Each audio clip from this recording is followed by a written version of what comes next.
Hello and welcome to A Life of Creation. My name is Chad and I am the host of this channel. If you like what you've seen so far, please like and subscribe. Hit the notification button so you know when I release new videos. Today we are talking to Jason Jensen, who is a set designer and a prop stylist.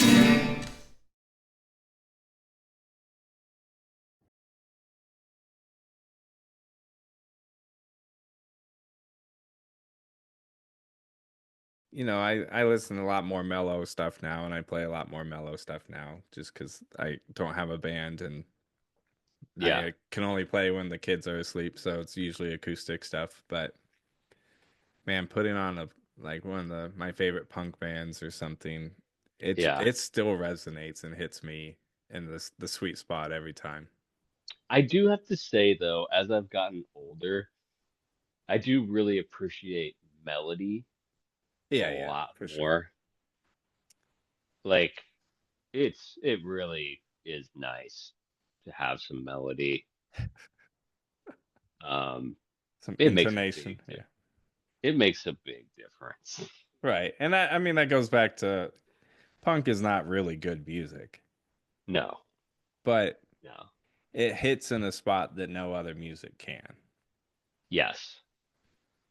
Um, I sometimes wonder with punk music though, like if you removed the age where everyone gets into it, is it at all as popular as it became, you know?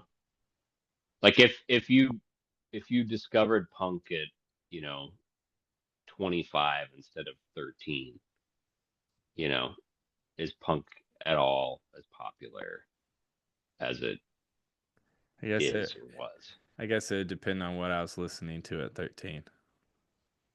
Right.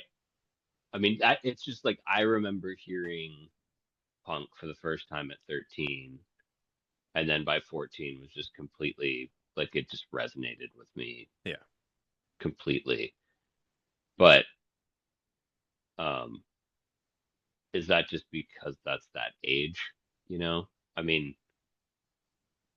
if it was much later, does that resonate with me in the same way? I'm not sure. I think if it was for me, if it was later, I'd probably gravitate more towards like Gaslight Anthem Yeah. or, probably Blink 182 would hit me a little better than it did when it first came out because they have some songwriting ability and, like you said, melodies and catchy and Well, and this kind of brings me to like my journey, which was like started out listening to No Effects and like that kind of right. stuff, and then kind of moved into like Black Flag and then kind of was introduced to you know, I guess more like newer hardcore. Um, and then discovered indie, when I was in college, and then was like, oh, I think I like Built to Spill a lot more than, you know, DRI or y- you know, uh, Anti-Flag or something, like like all of a sudden indie was just like I was like this is a lot cooler. Right. This guy solos for 10 minutes, you know.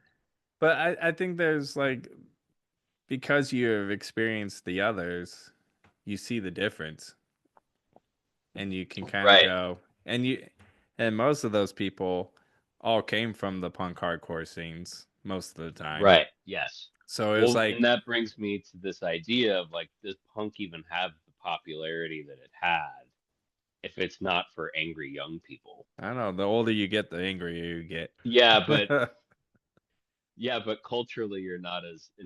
invested in it, And you can't mosh. So, And the impetus for being angry when you're old is that everything's changing, and when you're young, nothing is changing.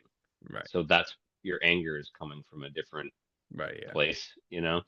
I think too is like, I know you played an instrument too early on and it's kind of like as a beginning fledgling musician, you can't go play these crazy indie licks Yes. and stuff, but you can play kind of fast two Yeah. different chords.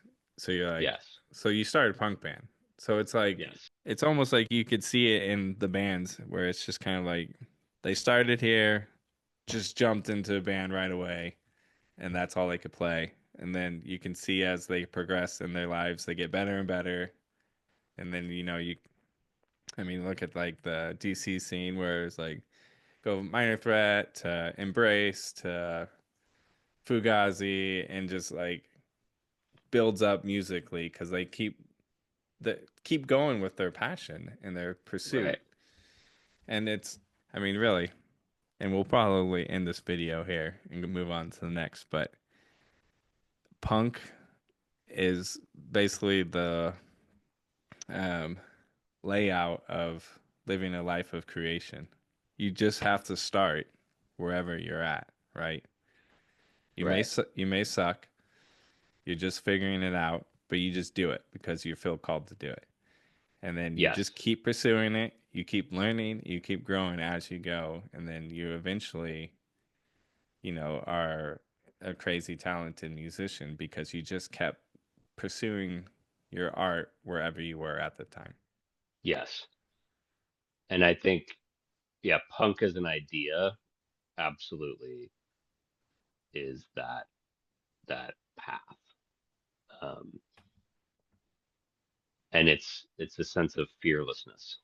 Right.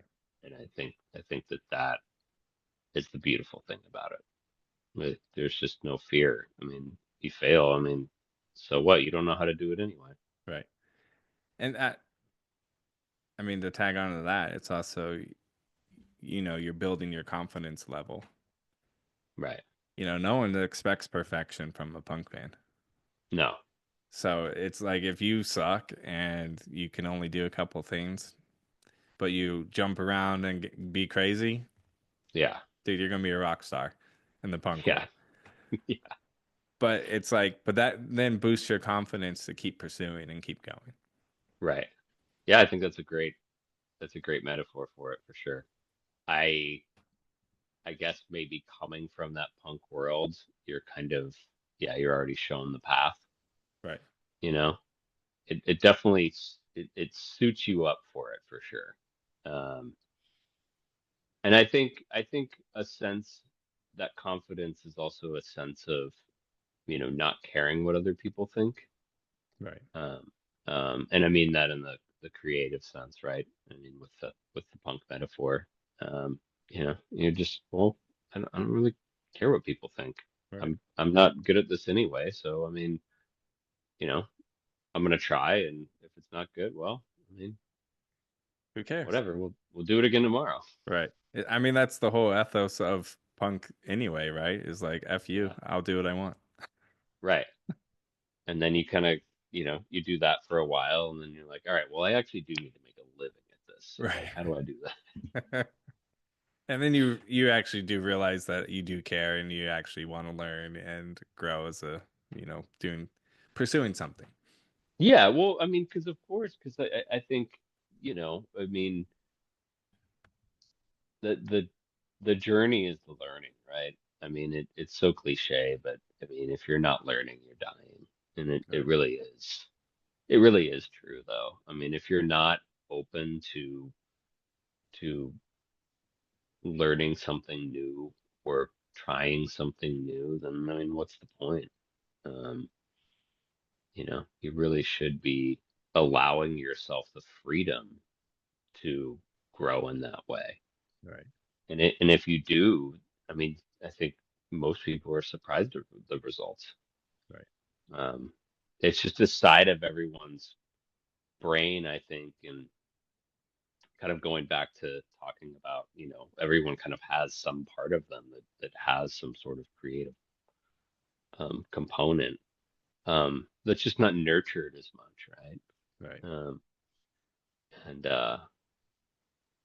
if you're open to it, then you know it will happen.